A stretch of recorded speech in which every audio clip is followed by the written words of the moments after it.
The topic for today is all about linear algebraic equations. Okay? So ito yung mga systems of linear equations and how to solve them. So the intended learning outcomes for you guys is that we expect that you would know the fundamental difference between Gauss elimination and the Gauss-Jordan elimination. Second is to apply Gauss elimination and Gauss-Jordan elimination method in solving methods of linear equations. So the number 2 most likely ay natakal nyo na ito nung lower years nyo pa, lower mathematics. That is Gauss elimination and Gauss-Jordan. Yun po yung solving simultaneous linear equations. No? Pag-determine ng unknowns. Okay, so 3, apply Gauss-Seidel and Jacobi iteration in solving systems of linear equation. So ito yung medyo bago sa atin, Gauss-Seidel and Jacobi iteration. Kasi itong nauna yung Gauss elimination, yun yung mga direct. Now, under ng numerical methods, yan na po yung Gauss-Seidel and Jacobi. Yan na po yung may iterations. And 4, know how to assess diagonal dominance of a system of equations and how it related, whether the system can be solved with the Gauss-Seidel and Jacobi iteration.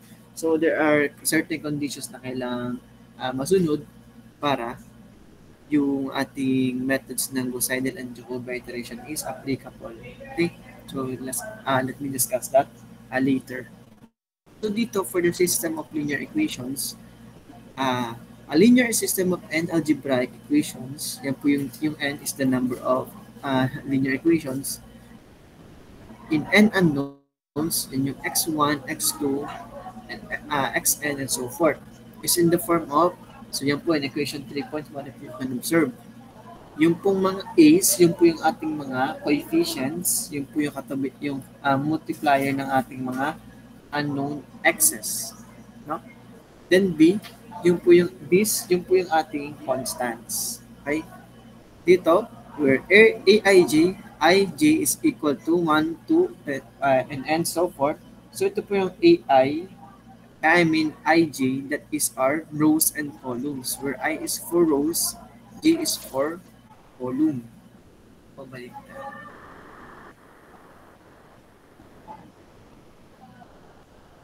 na. Yes. 1 is for row, j is for column. And bk, that is the same, no? This is for column. For rows. Okay?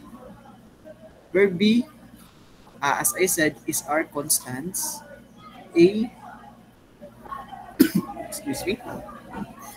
A is our coefficients. So if every bk is 0, the system is homogeneous. Otherwise, it is non-homogeneous. Right? Expressing equation 3.1 into the equivalent matrix form, we have ax is equal to b. Right? So, yan. In-express lang natin in matrix form sila.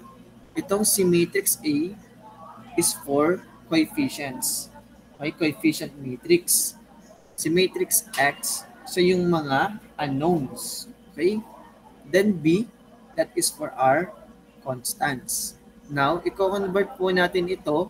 Once we convert our system of linear equations into this, AX is equal to B, the next thing we are supposed to do is convert it into augmented matrix. Okay? So take note of that, augmented matrix. So yan pong itsura niyan. That is A, then B. No? Coefficients dito. Then dito po sa ating right side, yung ating mga constants. I-convert po natin. Okay? Then magagawa po tayong mga eliminations para ma-eliminate yung mga unknowns. Okay? O dito sa numerical solutions of linear systems, yun yung AX is equal to B.